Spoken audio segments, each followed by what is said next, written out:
بسم اللہ الرحمن الرحیم۔ علم اصول حدیث پر یہ نہایت مختصر اور جامع ایک صفحے کا نقشہ ہے۔ اس نقشے میں الحدیث الصحیح کی 5 شرطیں بیان ہوئیں۔ ما رواہ عدل تام الضبط بسند متصل غیر معلل ولا شاذ۔ پہلی شرط یہ ہے کہ راوی عادل ہو، یعنی ذو تقوی و مروت، تقوی بھی ہو اور مروت بھی ہو۔ تقوی کا تعلق شریعت سے ہے کہ شریعت کے اوامر نواہی کا پابند ہو، لحاظ کرے، اور مروت سے مراد وہ چیزیں ہیں جو عرف عام اور عقل سلیم سے بھی بری سمجھی جائیں، ان کا بھی خیال رکھے۔ یہ عدل کی تعریف ہے، یعنی عادل وہ ہوتا ہے کہ جو کبائر کے ساتھ ساتھ صغائر سے بھی بچنے کی کوشش کرتا ہے اور کسی صغیرہ پر بھی دوام اختیار نہیں کرتا۔ تو عدل کی جب خلاف ورزی ہو تو 5 قسمیں بنتی ہیں حدیث شریف کی۔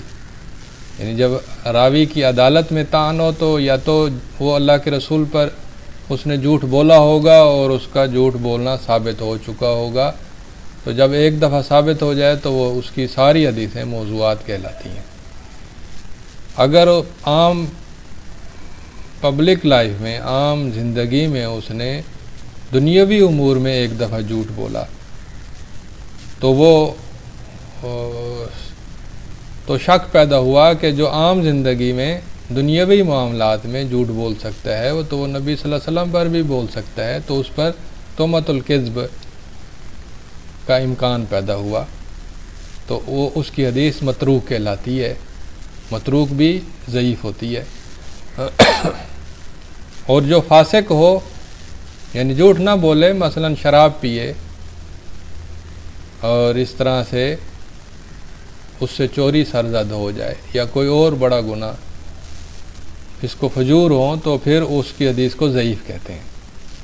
اگر کوئی مجہول ہو، راوی مجہول ہو، اس کے نام نسب کا پتہ نہ ہو، صرف نام آتا ہو لیکن اس نام کا مسمے کا علم نہ ہو، تو وہ حدیث ضعیف ہوگی۔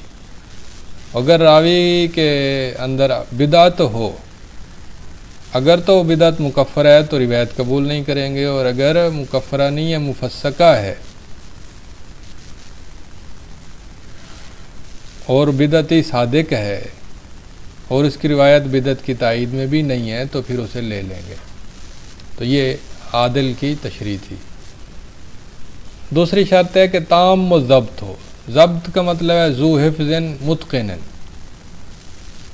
پکا حفظ والا ہو، اور اگر حفظ میں طعن ہو تو اس میں پھر 5 قسمیں بنتی ہیں۔ اگر فحش الغلط ہو تو منکر ہوگا، اس کی روایت منکر کہلائے گی۔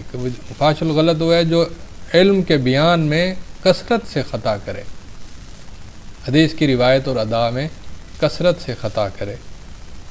کثیر الغفلہ کے جو مجلس سماع میں کسی ادھر ادھر کے کام میں مشغول ہو، غفلت اختیار کرے، تو اس کی حدیث کو بھی منکر کہتے ہیں۔ یا اس کی حدیث میں کوئی وہم پیدا ہو جائے، کوئی علت مخفی پیدا ہو جائے، تو اسے معلول کہیں گے۔ اور اگر وہ مخالفت اختیار کرے کہ دیگر روات کے مقابلے میں کوئی چیز زائد کر دے، کوئی کمی کر دے یا کچھ لفظ بدل دے، تو اس کی حدیث کو بھی ضعیف کہیں گے، جب وہ ثقہ اوثق کے خلاف ہو یا ضعیف ثقہ کے خلاف ہو، تو پھر بھی اس کی حدیث ضعیف کہلائے گی۔ اور اگر راوی جو ہے اس کا حفظ کمزور ہو، حافظہ کمزور ہو، تو پھر بھی اس کی حدیث کو ضعیف کہیں گے۔ تو یہ ہے تام و ضبط کی مثال۔ اگر تام و ضبط نہ ہو، ضبط خفیف ہو، جیسے صدوق و راوی ہوتا ہے، تو اس کی حدیث کو حسن کہتے ہیں۔ حسن اور صحیح کی تعریف بالکل ایک جیسے ہے، فرق صرف یہ ہے کہ صحیح جو ہے تام الضبط راوی کی ہوتی ہے، اور حسن جو ہے وہ خفیف الضبط راوی کی ہوتی ہے۔ خفیف الضبط وہ ہوتا ہے کہ جس کے اندر یہ 5ویں شکل ہو، سوء الحفظ والی، باقی چیزیں اگر ہوں تو وہ خفیف الضبط نہیں ہوگا۔ سند متصل ہو یعنی سند میں کوئی راوی گرا ہوا نہ ہو. تو انواع سخت فی السند، سند میں سکوت کی قسمیں ہیں، دو بڑی قسمیں، سخت واضح ہو یا سخت خفی ہو. اگر راوی کا سکوت واضح ہوگا تو پھر یہ 4 قسمیں ہوں گی، جیسے معلق کہ جس کی سند کی ابتدا میں راوی جس کی سند کے شروع میں راوی گرے ہوئے ہوں، یعنی محدث کے بعد 1 یا 2 یا 3 یا 4 گرے ہوئے ہوں تو اسے معلق کہیں گے. اور مرسل وہ ہے کہ جس میں صحابی گرا ہوا ہو، اور موزل وہ ہے کہ جس کے اندر 2 یا 2 سے زیادہ راوی پے در پے گرے ہوئے ہوں، اسے موزل کہتے ہیں. اور منقطع وہ ہے کہ 1 یا 1 سے زائد راوی سند کے درمیان میں گرے ہوئے ہوں لیکن وہ پے در پے نہ ہوں، مختلف مقامات پر ہوں. اور اگر سخت مخفی ہو یعنی کوئی راوی گرا ہوا ہو لیکن بظاہر سند متصل نظر آتی ہو تو اس کی 2 وجوہات ہوں گی، یا تو راوی مدلس ہوگا یا پھر حدیث مرسل خفی ہوگی. مدلس راوی ہو تو اسے مدلس کہتے ہیں، اگر روایت تدلیس والی ہو تو اسے مدلس روایت کہتے ہیں. اچھا، اس کی تفصیل یہ ہے کہ ان یروی راوی امن سمع منہ ما لم یسمع منہ دون تصریح بالسماع او یسمی شیخہ باسم لا یعرف بہ. مدلس کی تدلیس 2 قسم کی ہوتی ہے، یا تو راوی روایت کرتا ہے اس سے جس سے اس نے سنا تو ہے لیکن وہ خاص حدیث نہیں سنی جس میں وہ تدلیس کر رہا ہے، تو اس میں وہ تدلیس کرتا ہے اور سماع کی تصریح کی بجائے مبہم لفظ بولتا ہے، ان کا لفظ بولتا ہے.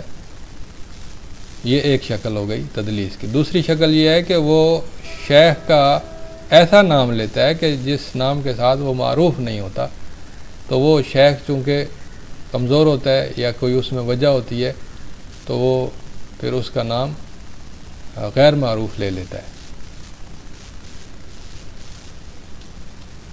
تو مرسل خفی وہ ہے من یروی امن آثرہ ولم یلقی، کہ جو اپنے ہم اثر سے روایت کرے لیکن وہ اس سے ملا نہیں ہوتا، یا ملا ہوتا ہے لیکن اس نے وہ خاص حدیث نہیں سنی ہوتی، تو یہ بھی مرسل الخفی ہوتی ہے. مرسل خفی جیسے سفیان عن الزہری. تو اب سفیان اور زہری ہم اثر ہیں، لقاء ہو یا نہ ہو لیکن وہ خاص روایت نہیں سنی جس میں وہ کہہ رہا ہے کہ سفیان عن الزہری. تو یہ انواع سقط. اس کے بعد ہے غیر معلل. معلل ما ظاہرہ السلامۃ. معلل وہ حدیث ہے جو بظاہر تو صحیح سالم ہو لیکن اس کے اندر علت مخفی ہو جو اس میں قادح ہو، نقصان دے رہی ہو، اور ایک بہت بڑا ماہر عالم محدث پہچان لیتا ہے کہ یہ حدیث بظاہر صحیح ہے لیکن اس کے اندر علت مخفی ہے. اور شاذ وہ ہوتی ہے کہ جس میں مقبول راوی مخالفت کرے اپنے سے بہتر راوی کی، یعنی شاذ جس میں مقبول راوی اپنے سے بہتر کی مخالفت کرے، یعنی ثقہ اوثق کی کرے یا مقبول اپنے سے بہتر کی مخالفت کرے، تو یہ شاذ. صحیح کی مثال ہے جیسے حضرت امام زہری قال اخبرنا سالم بن عبداللہ عن ابن عمر رضی اللہ عنہ. امام زہری سالم سے اور وہ ابن عمر سے، اس میں تینوں راوی تام ضبط ہیں، عادل ہیں. اور دوسری مثال حسن کی جیسے ان عمر بن شعیب عن ابی عن جدی، اس میں غالباً عمر بن شعیب صدوق راوی ہے. تو یہ مختصر سا حدیث صحیح کا تعارف ہے. داعی کے لیے اتنا سا تعارف ضروری ہے، اگر بہت زیادہ مہارت نہ ہو تو کم از کم اتنی چیزیں ضرور جانتا ہو.